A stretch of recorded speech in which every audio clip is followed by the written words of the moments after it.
Di sini saya mengembangkan dengan teknik BIMLAT, bimbingan dan pelatihan on-step training. Atau SMP bisa merasakan sendiri bahwa guru saat membuat perangkat pembelajaran masih copy paste. Iya, itu masih copy paste. Padahal sudah ada pelatihan, benar Pak Heri, sudah ada pelatihan, sudah ada apa itu namanya pelatihan mandiri PMM, ya kan Bapak Ibu, sudah ada sosialisasi dari dinas Pak. Indikator keberhasilan saya tidak mau mematok dengan tinggi-tinggi 100% tidak.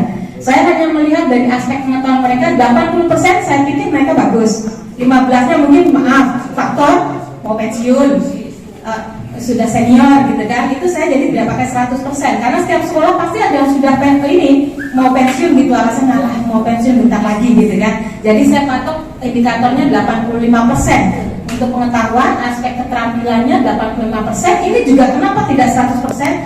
Alasannya banyak yang tidak bisa IT, nah gitu. Jadi saya pasang 85, tidak muluk-muluk. Untuk aspek sikap, semua guru harus memiliki sikap yang baik, maka lebih tinggi sedikit 90%.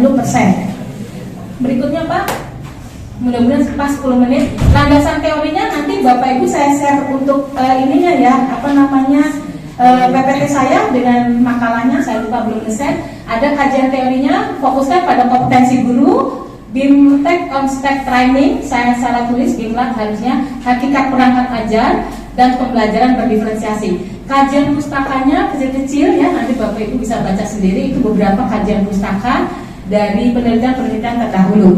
Berikutnya, kerangka berpikirnya pada kondisi awal saya melakukan kegiatan IHT di sekolah-sekolah, 8 sekolah binaan saya melakukan IHT. Khusus untuk yang negeri langsung ke sekolah. Yang swasta saya gabungkan. Masih ingat ya Pak Heri Susilo? Di mana itu Pak? Di Muhammadiyah 2. Nah itu saya kumpulkan yang swasta semua. Muhammadiyah 1. Iya masih ingat. Jadi BIMTEK saya nggak berlaku. Ini bukan bohongan, asli saya lakukan begitu ya Bu. Nah di sini kemudian kondisi awal sudah. Tapi karena kolosal, hampir semuanya itu mampel campur aduk. Apalagi di sekolah keluar masuk, fokus mendengarkan kurang. Intinya itu yang menjadi dasar ini. Kemudian selain copy paste ya, nah kompetensi guru dalam menyusun perangkat ajar belum maksimal di situ. Kemudian saya menggunakan siklus 1, saya langsung ke sekolah-sekolah untuk melihat. Kenyataannya memang belum secara ke sekolah langsung itu saya menggunakan semua guru kumpul, mapel IPS, PKN semua kumpul. Nah di saat kumpul itu kan kolosal. Saya sendiri berdiri di depan, izin dulu Bu, saya mau keluar Bu, ini izin keluar bentar. Karena di sekolah sendiri, jadi metu. Akhirnya mereka tidak fokus gitu kan, tidak fokus, udahlah terus ngantuk-ngantuk otak-atik gitu. Nah, saya buat siklus kedua. Siklus kedua saya itu saya ajak ke PBG Kudus di sini. Mungkin Bapak Ibu karena saya akan menyampaikan ini, jadi saya ceritakan di sini ya. Permapel saya undang. Setiap sekolah permapel, 2 atau 3 guru mata pelajaran permapel. Jadi MGMP mata pelajaran tapi di sekolah binaan. Waktu itu ada 8, kalau nggak salah ya Bu Yulia ya, dipanggil semua di sini. Bahasa Indonesia 11 mata pelajaran kecuali BK waktu itu. BK waktu itu CP-nya belum keluar, tapi mereka datang gitu ya, 11 mata pelajaran secara bertahap. Kenapa saya sebut on-step training? Karena secara bertahap, dipanggil permapel dipanggil ke sini. Di sini tidak bisa izin keluar. Nah, gitu alasannya, kondisi lingkungan. Di sekolah, mohon maaf dipanggil Pak Hartono, mohon maaf dipanggil Pak Hedi, bulak balik. Mohon maaf Bu, saya susunan panitia. Nah, seperti itu terus kejadiannya. Oh, kalau begitu saya pindahkan tempatnya, gitu kan? Saya pindahkan ke sini. Saya langsung treatment itu kan hanya sedikit orang. Dan kelebihannya adalah mapelnya sama, jadi fokus pemikiran sama, tidak mikir yang lain-lain gitu. Jadi mapel pertahap diundang ke sini waktu itu. Ya, saksinya adalah guru di sekolah binaan saya sendiri ya. Lanjut Pak. Hipotesis tindakannya, kalau kemarin saya terakhir supervisi di tahun 2022 akhir Desember sambil tanya-tanya iseng, sudah melaksanakan pembelajaran diferensiasi. Khususnya di sekolah penggerak, di sekolah SMP 2 Undaan. Oh, non tulis. Dan itu apa yang telah disampaikan, pokoknya ada dan nanti setelah selesai juga perlu ditandatangani sehingga kita ini sudah melaksanakan seoptimal mungkin dan betul-betul bagus. Terima kasih. Terima kasih. Berarti Kita buka pertanyaan dua penanya guru. Kita buka dua termek ya. Untuk yang pertama kita beri kesempatan untuk dua penanya dulu. Silakan Ibu Natalia dan siapa satunya? Ibu Sulika. Tanyakan pada rumusan masalah. rumusan masalah. Ya, ini saya bertanya, mohon untuk penjelasan apakah diperbolehkan dalam satu penelitian hanya ada satu rumusan masalah. Itu saja. Ya. Ya, mohon penjelasannya. Terima kasih. Alhamdulillah ada yang nanya. Bapak Ibu, untuk penelitian jenis tindakan sekolah atau tindakan kelas itu difokuskan hanya satu. Selain itu juga tidak hanya satu sih ya, boleh lebih dari satu. Kalau khusus penelitian berbasis yang kayak skripsi itu ya skripsi, kemudian apa lagi Pak, disertasi, tesis itu harus lebih, bahkan harus skalanya pakai pengembangan riset. Mengapa saya cuma satu? Karena saya menggunakan pengembangan. Jadi ini sebetulnya pengembangan dari bimbingan teknik gitu ya kan.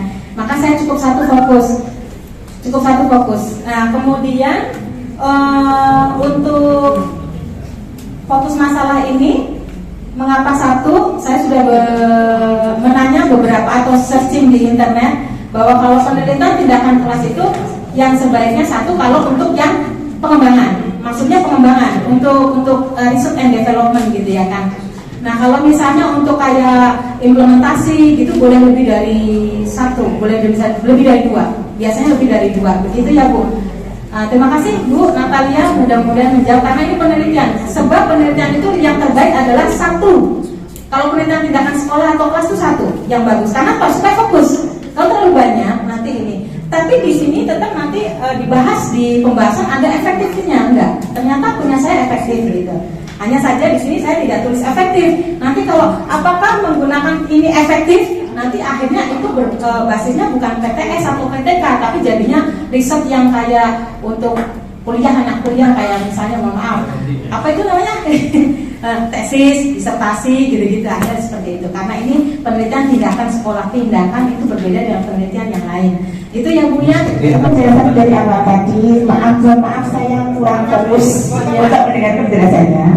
Mungkin dari penelitian Ibu ini, adakah kendala-kendala yang dialami pada waktu mengadakan penelitian? Oh, iya. Hanya itu, terima kasih. Wassalamualaikum warahmatullahi wabarakatuh. Baik, terima kasih. Fokus kepada BIMTEK on-step training yang strategi BIMTEK-nya. Jadi untuk kendala seperti tadi keluar itu bukan menjadi kendala saya. Waktu ke sekolah-sekolah langsung IHT di sekolah itu kan banyak keluar masuk. Itu bukan jadi kendala bagi saya. Karena itu adalah latar belakang ya. Jadi fenomenanya kenapa dia tidak meningkat, sudah diberi perangkat penyusunan perangkat ajar, sudah diberi BIMTEK, IHT dan lain-lain workshop, tapi kok masih nggak bisa. Nah itu bukan menjadi kendala saya, tapi menjadikan latar belakang kenapa saya harus ada riset ini gitu. Kalau kendala lain sepertinya tidak ada. Saya tidak membahas kendala, tapi saya membahas tentang pengembangan BIMTEK-nya supaya lebih meningkat, jelas meningkatnya, dan kedua efektif atau tidak. Tetapi sekali lagi saya sampaikan efektif tidak saya tulis di sini karena saya fokusnya kepada BIMLAB-nya. Jadi strategi BIMLAB-nya, novelty sintak BIMLAB-nya yang saya pakai. Gitu ya Bu ya. Terima kasih. Kami sampaikan Ibu Dr. Aini sudah selesai dan apa yang sudah disampaikan tadi ada tanggapan ya. Yang pertama dari Ibu Natalia tadi, saya hanya menegaskan tadi dari Ibu Natalia membawa materi yang jelas PTS itu atau PTK bisa lebih dari satu ya. Terus yang fokusnya lebih baik satu itu tadi. Terus yang kedua tadi antara rumusan masalah dengan judul sebaiknya memang sama Pak. Artinya begini, kalau di judul itu satu, rumus masalah ya satu. Kalau di judulnya itu di situ muncul dua, di rumus masalah dua, bisa jadi klasik.